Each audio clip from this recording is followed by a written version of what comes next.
Ok, ahí les tiene que salir una voz que dice que ya está grabando. Ok, y sale el icono de grabación. Entonces, bueno, chicos y chicas, y espero que estén de nuevo muy bien. Entonces, vamos a ver hoy, el día de hoy, recuerden repasar el video de Jorge de cómo se resuelven ecuaciones diofánticas. Y vamos a ver entonces dos cosas muy interesantes, que es el teorema fundamental de la aritmética y el mínimo común múltiplo. Entonces, esta sería la lección número 10. Muy bien, como previos, que son antes de enunciar el teorema fundamental de la aritmética, vamos a ver unos ejemplos de qué es lo que queremos demostrar o proponer. Entonces recordamos que si nosotros tenemos el 36, lo podemos descomponer como un producto de primos. ¿Y qué es lo que se hace? En cada caso, lo que buscamos es el divisor primo más pequeño. Entonces, por ejemplo, vean que 36 yo lo puedo ver como 2 por 18, pero el 18 yo lo puedo ver como 2 por 9, y el 9 yo lo puedo ver como 3 por 3. Entonces, eh, este es un método que obviamente nos dice que 36 se puede ver como 2 a la 2 por 3 a la 2. Y ahí encontramos esas opciones de descomposición de 36. Entonces, ¿qué es lo que quiero reforzar o ver con esto? Bueno, que este es un método que usamos desde la escuela. Y la idea, a pesar de que a los chiquillos no se les diga eso, uno lo que hace es que divide por todos los primos menores que él mismo. Y al hacer eso, entonces encontramos la factorización. Por ejemplo, vean que ya lo hicimos en 36. En la escuela, uno usualmente le enseña a los niños a tomar el 36 y uno le dice a los chiquillos, chiquillos, saquen mitad, saquen tercera, y entonces obtienen la descomposición. ¿Estamos de acuerdo? Por ejemplo, si yo les doy 84, entonces a los chiquillos se les dice en la escuela, dividan entre 2, dividan por 2, luego dividan por 3, y luego saquen en séptima. Entonces, por ejemplo, 84 se puede ver como 2 a la 2 por 3 por 7. Ahí ves, Brandon, que puedes admitir a Joseph. Ah, ya lo admitió, excelente. Muchísimas gracias, Brandon. Muy bien, entonces lo que quiero que vean es que esto es la idea que nos interesa en el teorema fundamental. Que cualquier número que ustedes tengan natural y también entero se puede, ¿verdad? Con la idea del signo, es que le puedan hacer esa descomposición. Entonces veamos un ejemplo rápido. ¿Qué pasa si yo les doy, chiquillos, el 15? Vean que el 15 se puede descomponer como 3 por 5. 3 es un número primo, 5 es un número primo, entonces ya decimos que tenemos la descomposición prima del 15. Por ejemplo, el 20 se puede ver como 5 por 4, pero esto es lo mismo que 5 por 2 a la 2. Entonces vean que el 5 es primo y el 2 es primo. ¿Estamos de acuerdo? Y observen que tenemos una potencia del 2. Entonces, la idea entonces acá es pasar entonces a lo que es el teorema fundamental, pero vamos a ver unos previos que ya habíamos demostrado. Creo que el último también, el lema de Euclides, es una variación, pero nada más nos vamos a fijar como en cómo es que funcionan estos lemas. Ahí vienen las demostraciones, pero ya la habíamos hecho. Entonces vamos a empezar con el caso del primer lema. Dice que si P es primo y P divide A por B, entonces P divide A o P divide B. Veamos un ejemplo para recordar cómo era que se aplicaba este lema. Por ejemplo, yo sé que el 2 divide el 20 y una descomposición del 20 es el 5 por 4.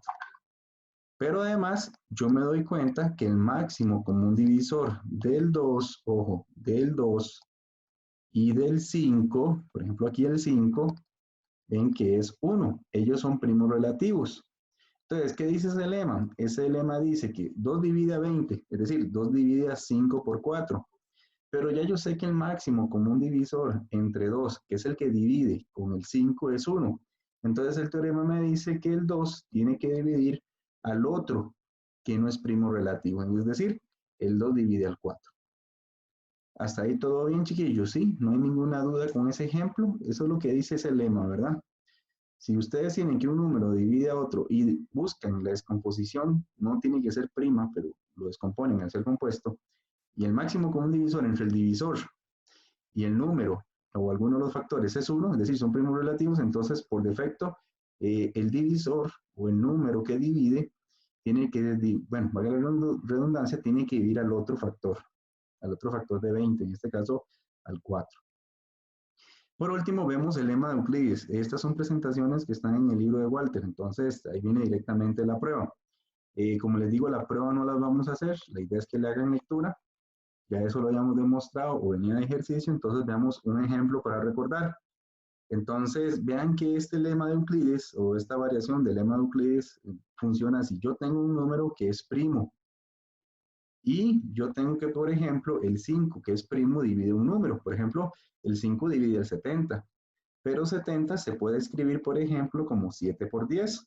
Entonces, ¿qué dice el lema de Euclides? El lema de Euclides en esta variante dice que suceden dos cosas. El 5 divide al 7 o el 5 divide al 10. Vemos que si 5 divide a 7 es falso, pero 5 sí divide a 10, es verdadero.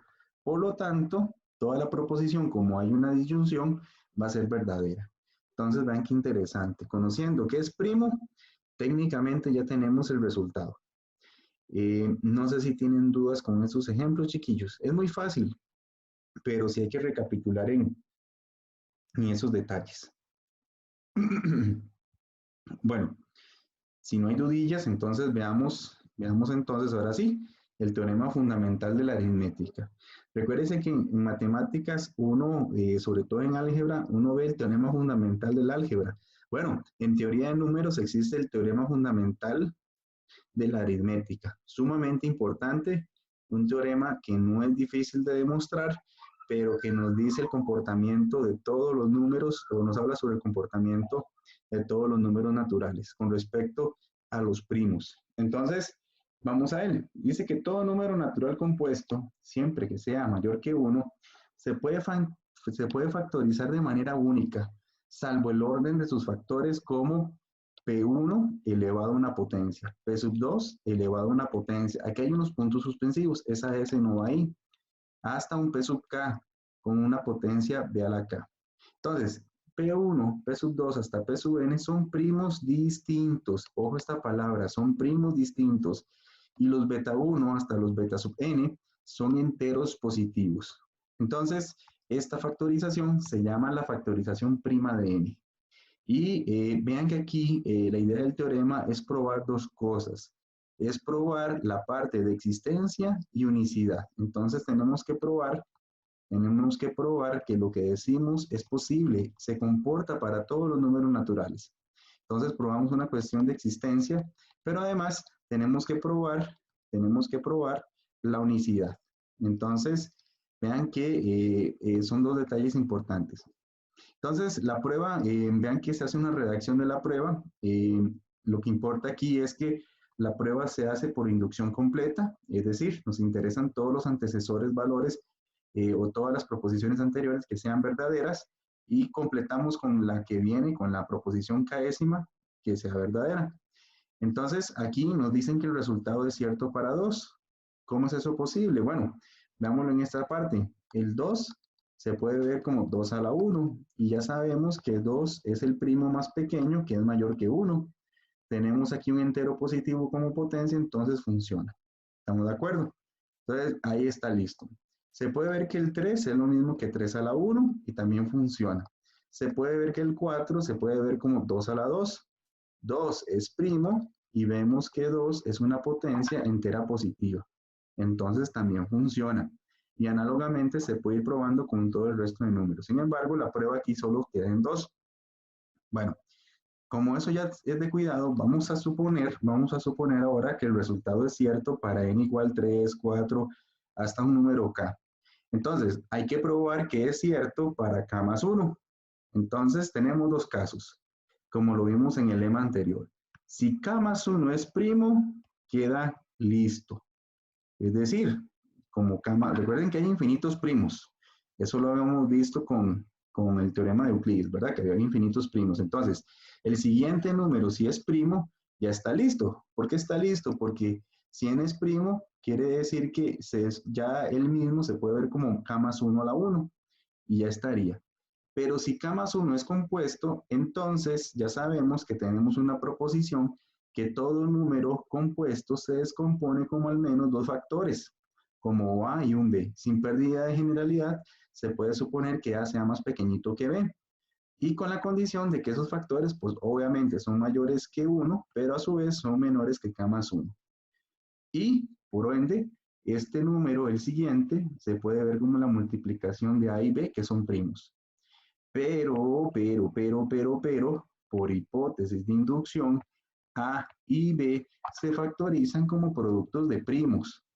Así que K más 1, por ende, es la multiplicación de primos entre sí. Entonces, hay una factorización de primos. Y obviamente, estos son los factores del A y B que supusimos al ser compuesto. Entonces, con esto queda listo lo que es la prueba de la existencia. Es decir, se hace por inducción completa y como K más 1 puede ser primo a como es compuesto, cualquiera de las dos alternativas nos llevan a la descomposición del posible N. ¿Ok? Vean que no hay nada más que hacer ahí, nada, es seguir ese razonamiento con los teoremas previos. ¿Dudas hasta ahí, chiquillos? No sé si tienen algún comentario. Ustedes pueden rayar la pantalla también y, digámosle, me pueden marcar, profe, ahí hay que hacer algo. Eso también lo pueden hacer para que lo tomen en cuenta.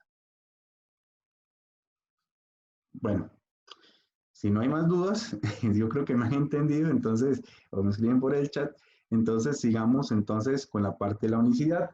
La unicidad, vean que es algo bonito, veamos la redacción nada más. Dice que la prueba se hace por contradicción, es decir, algo pasa para llegar a esa contradicción. Entonces recuerden que en unicidad uno supone que hay dos números que satisfacen dicha condición, o sea, dos números que tienen, en este caso, la misma descomposición prima. Entonces vamos a decir que n se descompone como R1, R2, puntos suspensivos hasta un RU. Y también tiene otra descomposición, Q sub 1, Q sub 2, puntos suspensivos hasta un Q sub V. Entonces, vamos a ver que en efecto la única posibilidad es que sean iguales. Ahora, vea qué importante, los R sub I y los Q sub J son primos. Y tales que son primos, y para hacerlos diferentes y sin pérdida de generalidad, nosotros decimos que R1 es más pequeñito que R2, y a su vez más pequeñito que R3, y a su vez más pequeñito que el RU. Y de forma análoga, Q sub 1 es más pequeñito que Q sub 2, y a su vez todos son más pequeñitos que un Q sub U. No sabemos quiénes son, pero guardamos esa estribación con las desigualdades para poder garantizar desigualdad. ¿No de acuerdo? Ok. Vea que vamos a hacer lo siguiente. Vamos a cancelar los primos iguales que hay en ambos lados. Y si esto lo hacemos, van a quedarnos estos elementos. Entonces aquí nos queda R sub I1, R sub I sub 2. Esos son puntos suspensivos. Ahí para hacer siempre la corrección. R sub I sub n. Aquí queda Q sub J1, Q sub J sub 2, puntos suspensivos, Q sub J sub m. Entonces, se supone que todos quedan distintos, pero la igualdad se mantiene porque estamos diciendo que son dos formas diferentes de escribir ese valor de n a través del teorema fundamental de la aritmética, a través de su existencia. Pero si esa igualdad se mantiene, yo puedo agrupar los R sub I sub 2 hasta los R sub I sub n y queda igualado a esto que está aquí. Vean que aquí son puntos suspensivos. Entonces me está quedando que el R sub I sub 1 multiplicado por el producto de estos números, voy a llamarlo K, es igual a K sub J1 por K sub J2, puntos suspensivos, hasta K sub Jm. Entonces, tengo que un número primo multiplicado por otro es igual al producto de otros números primos. Pero esta simbología lo que nos dice es entonces que R sub I tiene que dividir a este producto de primos. Pero por el lema de Euclides, que fue lo que enunciamos anteriormente, lo único que pasa es que el R sub I sub 1 tiene que dividir algún Q sub JT. O sea, alguno de estos elementos yo le pongo T, no sé cuál es en la numeración, pero divide a uno de esos primos. Pero si divide a alguno de sus primos, de I, tiene que pasar que entonces que el RI, que es primo, es igual al Q sub J, que es primo. Y aquí se produce la contradicción, pues estos primos los hemos asumido distintos. Ojo aquí, todos son distintos. Y muy importante como nota, el número 1 no es ni primo ni compuesto. Y esto nos permite garantizar la unicidad de la factorización. No sé si tienen dudas hasta ahí, chiquillos, con todo esto que he hablado. ¿Está clarito? Bueno, vamos a suponer que sí. Entonces, sigamos por acá, viendo diferentes cosas. Muy bien, ya para ir terminando o irse finalizando la parte de la clase, vemos lo que es el mínimo común múltiplo. En matemáticas, el mínimo común múltiplo, si yo tengo dos enteros positivos, el mínimo común múltiplo de A y de B es el más pequeño entero, y vean la condición, positivo, tal que el A divide a M y B divide a M. Y tenemos dos notaciones, el MCM de AB es M o simplemente se le coloca A, B entre paréntesis cuadrados. Eso depende de la notación. Veamos para que vean que sí funcionan. Por ejemplo, yo les pido a ustedes, chiquillos, ¿quién es el mínimo común múltiplo de 2 y de 3? Entonces uno en la escuela tomaba el 2 y el 3 y le sacaba mitad, que era 1. El 3 no tiene nada. Sacamos tercera y tenemos el 1 y tenemos, por ejemplo, aquí el 1. Entonces uno decía que el mínimo común múltiplo es 6. Ahora, vean que hay otros múltiplos de 6. Entonces, si yo hablo del conjunto A formado por todos los múltiplos de 2 y de 3, entonces está el 6, está el 12, son todos los que van de brinquitos de 6 en 6, si le prestan atención. Entonces, por ejemplo, tenemos el 18 y ahí va punto suspensivo. Entonces, todos estos son múltiplos, ojo, todos son múltiplos de 2 y de 3, pero el más pequeñito de ellos es el 6, es el mínimo común múltiplo. Entonces, vean las características. Primera característica, el mínimo común múltiplo de 2 y de 3 dio 6. Es un número que es positivo. Segunda característica, vemos que el 2 divide al 6 y vemos que el 3 divide al 6. Esas son las dos características importantes. Entonces, los números que estamos utilizando dividen al más pequeñito, por supuesto. 2 y 3 dividen a 12 y a 18 y a todo el conjunto A que hemos definido en esta manera, pero el 6 es el más pequeñito de todos. No sé si tienen dudas hasta ahí, chiquillos. Sí, todo clarito. Bueno, si todo está clarito, entonces veamos el próximo teorema. Ah, bueno, me faltó esta intervención. Estoy pensando en el teorema. Dice, para el teorema que sigue necesitamos aclarar una notación. Necesitamos que dos números tengan los mismos factores primos en una factorización por conveniencia. Y lo que hacemos es completamos con potencias de P de K a la 0, o de P sub K a la 0. Entonces, por ejemplo, queremos ver esto. Si yo tengo que A es 2 a la 2, 3 a la 3, 7 a la 4 y 19 a la 2, y tengo que B es 2, 3 a la 2 y 11 a la 2, entonces la factorización por conveniencia es que para que los números A y B tengan las mismas potencias, por ejemplo, vean que aquí hay un 11, pero aquí no hay 11. No hay un 11. Entonces, aquí le ponemos un 11 a la 0. Análogamente, en esta otra no hay un 7, no hay un 7 ni un 19. Entonces colocamos un 7 a la 0 y un 19 a la 0. ¿Estamos de acuerdo? Entonces, esas son las características que se refieren para completar el siguiente teorema. Veamos un ejemplo para entender qué es lo que pasa. Por ejemplo, si yo tengo que un número se escribe por el teorema fundamental de la aritmética como 2 a la 3, 4 a la 5 y le ponemos 6. Bueno, no es primo 6, ¿verdad? Arreglemos esto, perdón. 3 a la 5 y aquí le pongo 7 a la 8 y yo tengo que B es 2 por 5 por 9. Ahí. No es 9, chiquillos, perdón. Esto es un 3. Póngale un 3. Aquí le ponemos un 17, que 17 es primo. Entonces, lo que nos está pidiendo la sugerencia es que yo tengo que escribir A y B de forma igual. Entonces, por ejemplo, los dos tienen potencia 2, tienen base 2. Entonces, 2 a la 3 y 2. Aquí tenemos un 3, entonces yo dejo un 3 a la 5 y aquí viene otro 3, entonces yo coloco un 3. Luego yo veo que viene un 5. Entonces, este amiguito tiene un 5, pero el otro no tiene un 5. Entonces, la sugerencia es que escribamos acá un 5 a la 0. Muy bien. Ahora vemos que sigue un 7. Entonces, este que está aquí tiene un 7 a la 8. El otro número B no tiene un 7. Entonces, yo le pongo aquí un 7 a la 0. ¿Ok? Ahora me fijo. Bueno, ya aquí tengo un 7. ¿Verdad? Ya tenemos el 7 a la 8. Pero el otro número no tiene un 17. Entonces, yo pongo aquí 17 a la 0. Y el otro, este numerito, le ponemos un 17. ¿Ok? Entonces vean que en color azul ya yo los pude escribir de la misma forma, pero lo que hice fue completarles las potencias. ¿Estamos de acuerdo? Eh, y una pregunta interesante, por ejemplo, ¿cuál sería el mínimo común múltiplo de A y de B? El mínimo común múltiplo de A y de B. Entonces vean la estrategia, chiquillos. Si viene una descomposición prima de los números, es decir, es un número muy grande, pero ustedes conocen la descomposición prima, el mínimo común múltiplo se ponen las bases 2, 3, 5, 7 y 17, es decir, se ponen los números primos que están apareciendo en A y en B y se toma la potencia más alta en cada una. Entonces, por ejemplo, aquí hay un 2 a la 3 y aquí hay un 2 a la 1, se toma un 3. Aquí hay un 5 y aquí hay un 1, se toma un 5. Aquí hay un 0 y aquí hay un 1, se toma un 1.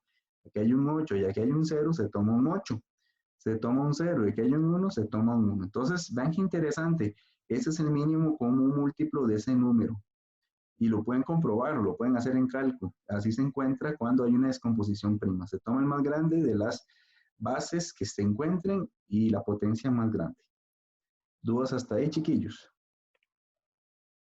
¿No? ¿No hay dudas? Bueno, y hagámosle. Entonces, hagámosle al siguiente teorema. Ok, entonces, mínimo común múltiplo. Veamos el teorema sobre el mínimo común múltiplo. Vean qué interesante. Este teorema nos dice que si m es mayor que 0 y a divide a m y b divide a m, y si n es un entero tal que a divide a n y b divide a n, y tenemos que b, m divide a n, la conclusión con esas tres cosas, es que vamos a tener que m no es más ni menos que el mínimo común múltiplo. El m al que hago referencia en los incisos 1, 2 y 3 es el mínimo común múltiplo. Y al revés, si yo tengo que ese es el mínimo común múltiplo, esto ocurre si solo si ese m es positivo, si a divide a m y b divide a m, donde a y b son enteros no nulos, y si n es cualquier otro número que cumplan que a divide a n y b divide a m, el m divide al m. Muy bien. Entonces, este teorema, para hacer la prueba, ustedes saben que es un sí, solo sí. Entonces, tenemos dos direcciones. Entonces, vamos a hacerlo aquí al otro lado. Primera dirección. Entonces, ¿qué es la primera dirección? Voy a anunciarles aquí arribita el teorema para que lo tengan como a mano, como a dedo. Entonces, recuerden que el teorema lo que decía es que si A y B pertenecen a Z, tenemos que A es diferente de B y es diferente de 0. Y yo tengo que M es el mínimo común múltiplo de A y B, entonces esto ocurre si solo si ocurren tres cosas. La primera es que el M es mayor que 0. La segunda es que el A divide al M y el B divide al M. Y la tercera, para que lo notemos ahí, es que si yo tengo un entero tal que A divide a N y B divide a N, lo único que ocurre es que M divide a N. Entonces vean que el teorema está escrito aquí arriba, como para que tengan la idea y no me tengan que devolver. Entonces vamos a hacer la demostración en el primer sentido. Vamos a demostrarlo para acá. Entonces, ¿cómo se demuestra? Bueno, entonces, para probar 1 y 2, dice que esto ya está listo, ya está. Y esto ocurre, pues, ocurre por definición del mínimo común múltiplo. Entonces, no hay que hacer nada. ¿Estamos de acuerdo? Entonces, 1 y 2 ya es la definición. Recuerde que antes lo colocamos, que m es positivo y que a divide a n y b divide a n. O sea, ya la definición nos lo da. Muy bien. Entonces, para probar 3, que eso es muy importante, entonces lo que hacemos es suponer o suponga que n pertenece a z, que es parte de las hipótesis o condiciones que nos dice el inciso 3, tal que, ojo, tal que, vamos a ponerle aquí, tal que a divide a n y b divide a n. Y vamos a aplicar, entonces, apliquemos el algoritmo de la división, apliquemos el algoritmo de la división, vamos a ponerlo acá más bonito, apliquemos el algoritmo de la división, al dividir, ojo, al dividir m entre n, a ver qué sucede. Entonces, el algoritmo de la división, ¿qué me dice? Me dice que el n se puede escribir como un q por un m más un r. Y sabemos que el r, el residuo, tiene que ser mayor que 0. Entonces aquí tenemos que nuestro residuo tiene que ser mayor que 0. Pero como estamos dividiendo entre m, tiene que ser más pequeñito que y. Eso es lo que nos garantizaba el algoritmo de la división. Entonces, ¿qué va a suceder? Tenemos dos casos. Si el residuo es mayor que 0 o el residuo es igual a 0. Pero vamos a ver que el residuo mayor que 0 no puede suceder. Entonces, veamos esto acá.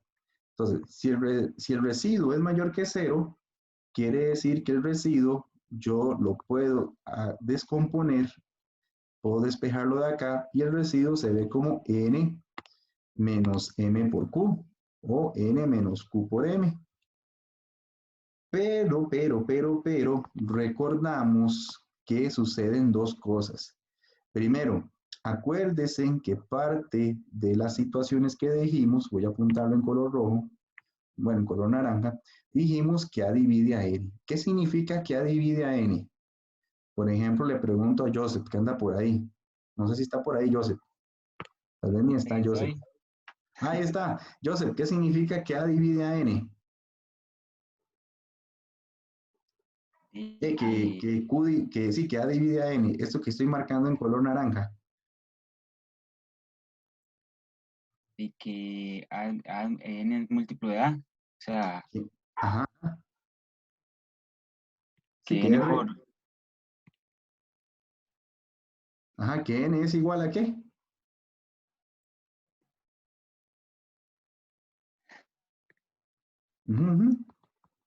Que el N, ¿en qué se me transforma? Es que no entendí muy bien la pregunta. No, nada más, la definición. ¿Qué significa que A divida a N? Sí, o sea, si un número divide a otro, ¿qué significa? Y que lo puedo escribir Ujú, ujú. como n por q más un r, ¿no? Sí, véalo aquí. Si A divide a N, significa que existe un entero L, ¿verdad? Tal que N se puede ver como A por L, ¿verdad? Ajá. Entonces, vean que aquí, ves aquí, Joseph, que yo tengo la letra N.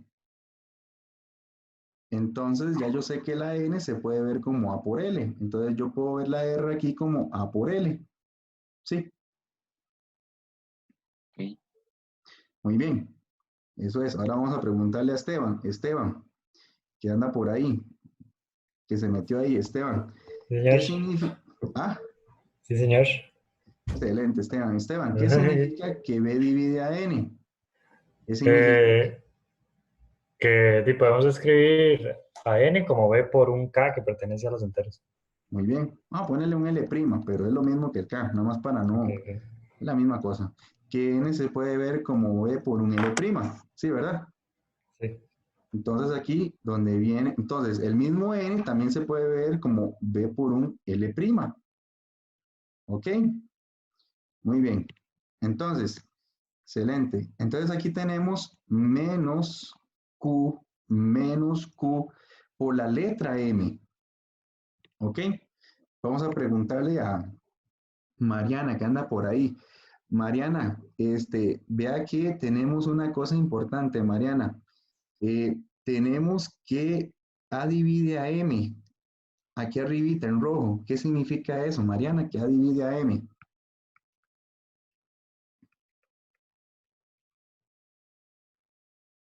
Sí, Que M es real.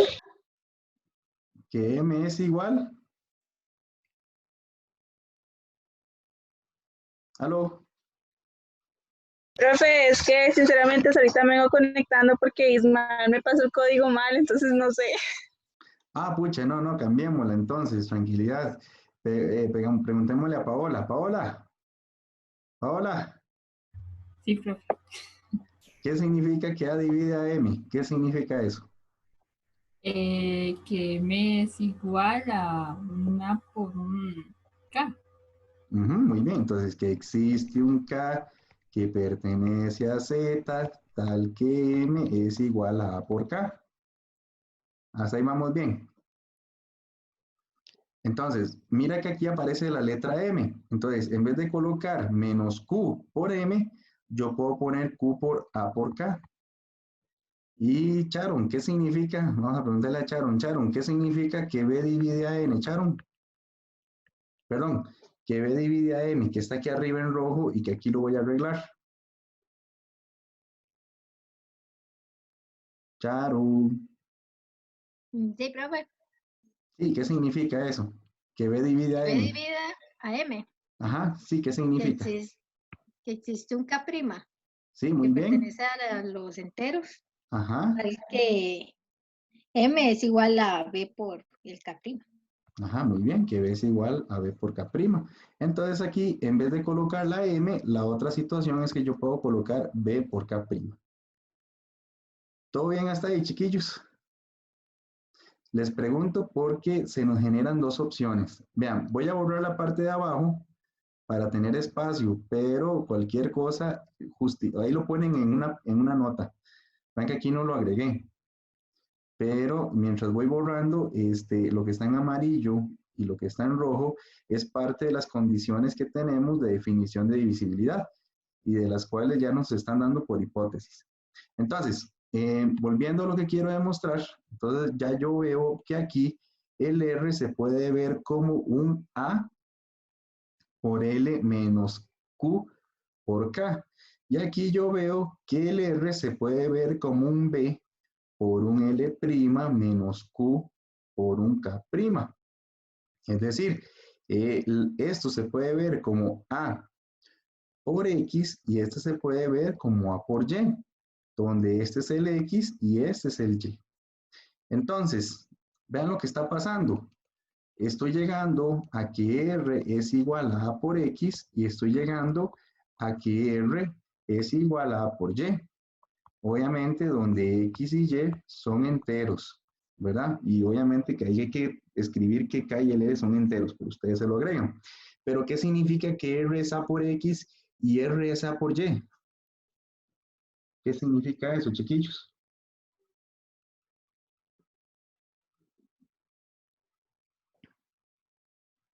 ¿Qué significa eso? Entonces recuerden, esto lo que nos dice es que R es un múltiplo, R es un múltiplo de A y de B. Esa es la conclusión a la que llegamos con estos dos razonamientos, ¿ok? R es un múltiplo de A y de B. De chiquillos, si R es un múltiplo de A y de B, entonces quiere decir que no, esto lo que va a implicar es que el residuo no puede ser mayor que cero, Profe, es decir, no hay resto. Dime. creo que ahí va un A, ¿no? ¿No? Es un B, perdón, un B por Y. Ah, sí, tenés razón, gracias Esteban. Esto es un B por Y, aquí me equivoqué. que es un B por Y. Muchas gracias, ya quedan las notas bonitas. Entonces sí, sin perder la idea, R es un múltiplo de A y de B. Entonces, esto quiere decir que R no puede ser mayor que 0. R no puede ser mayor que 0. Mayor que 0. Esa es la implicación que vamos a llegar. Es decir, si yo aplico el algoritmo de la división, nunca puedo suponer que el residuo es mayor que 0. Entonces, lo único que me queda es que el residuo tiene que valer 0.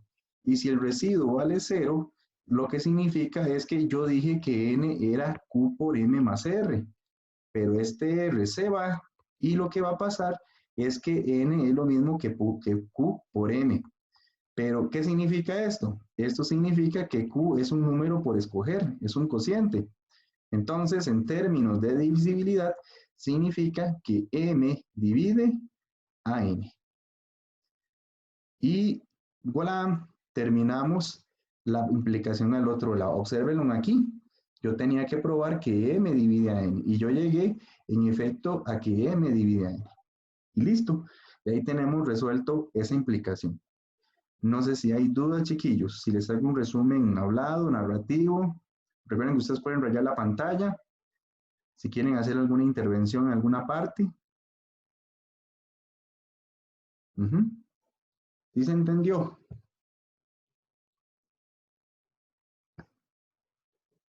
Bueno, ahí, a la mano de Dios. Ahí me pueden escribir en el chat, ¿verdad? No se preocupen, ya tenemos rato con estas clases. Muy bien, chiquillos. Entonces, si no hay intervenciones, entonces vamos para el otro lado. Para el otro lado, entonces, lo que hacemos, ay, no me quedó campo. Bueno, y para el otro lado, les queda de ejercicio. Se los voy a poner de ejercicio. Entonces, para el otro lado, se los voy a poner de ejercicio. En realidad no es ni ejercicio, porque ya eso está resuelto en las presentaciones, que se encuentran en mediación virtual para que puedan acceder a ellas. Igual pueden ver la grabación de Jorge, también ahí aparece cómo él lo resolvió, pero es muy sencillo. Hacia el otro lado, lo único que tienen que decir, esta es la parte que más costaba, lo único que tienen que decir es, para darles ideas, para el otro lado, ustedes parten de que se cumple 1, 2 y 3. O sea, ya tenemos esto. Entonces, ustedes lo que tienen que hacer, nada más como para darles la idea, ustedes dicen que sea n un múltiplo de a y de b, un múltiplo de a y de b. Cuando ustedes dicen que n es un múltiplo de a y de b, por la parte 3, ustedes lo que van a concluir, porque es parte ya de las hipótesis, es que el m se puede ver como valor absoluto de m y es más pequeñito o igual que cualquier n. Eso se lo garantizan por la parte 3. Y entonces ya ustedes concluyen que ese m ni modo, tiene que ser el mínimo común múltiplo. En realidad, se puede hablar en prosa, demostrar en prosa. La que tiene más cuidado es esta parte. Entonces, chiquillos, no se les olvide este teorema. Cualquier cosa, pues ahí lo repasa. Muy bien. Y para la segunda parte de la clase, es decir, lo que van a hacer para los próximos 60 minutos, o bueno, en efecto, pueden hacerlo ahí preguntándome o haciéndome consulta, son estos ejercicios. Son 2 páginas de ejercicios, son interesantes. Igual yo la próxima clase voy a resolver alguno de estos ejercicios. Por ejemplo, probar que 2 enteros consecutivos son primos, utilicen la identidad de Bezout, que si el máximo común divisor y el mínimo común múltiplo son iguales, entonces A tiene que ser igual a B. Y bueno, ahí viene esa serie de ejercicios que pueden probar. Los que están en el resto de la página son problemas. Usen el libro de Walter para revisar y resolver este primero, por ejemplo, la cantidad de números menores que 1000, que son divisibles por 3 o por 7. ¿Cuánto es esa cantidad de números? Vean este otro ejercicio. ¿Cuántos números pares de 3 cifras al ser divididos por 5, por 7 o por 3 dejan residuo 1? Y problemas clásicos que se ven en la escuela, pero hay que verlos, ¿verdad? De cómo se abordan, problemas del mínimo común múltiplo y problemas del máximo común divisor. Entonces, estos problemas se pueden hacer de forma empírica. Sin embargo, es bueno que utilicen la teoría o me vayan preguntando. Y los que están aquí son tipos demostrativos, que pues para que lo vayan pensando. No sé si tienen dudas, chiquillos, ya con esto terminamos la clase. No, no hay dudas. Bueno, entonces, chiquillos, lo dejamos por acá.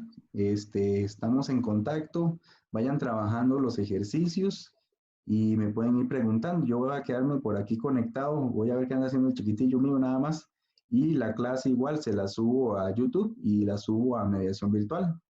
Entonces, igual que la presentación. Entonces, estamos en contacto y saludos, chicos. Nos vemos. Gracias. Hasta Gracias. luego, profe, gracias. Bueno, pura vida. Hasta luego.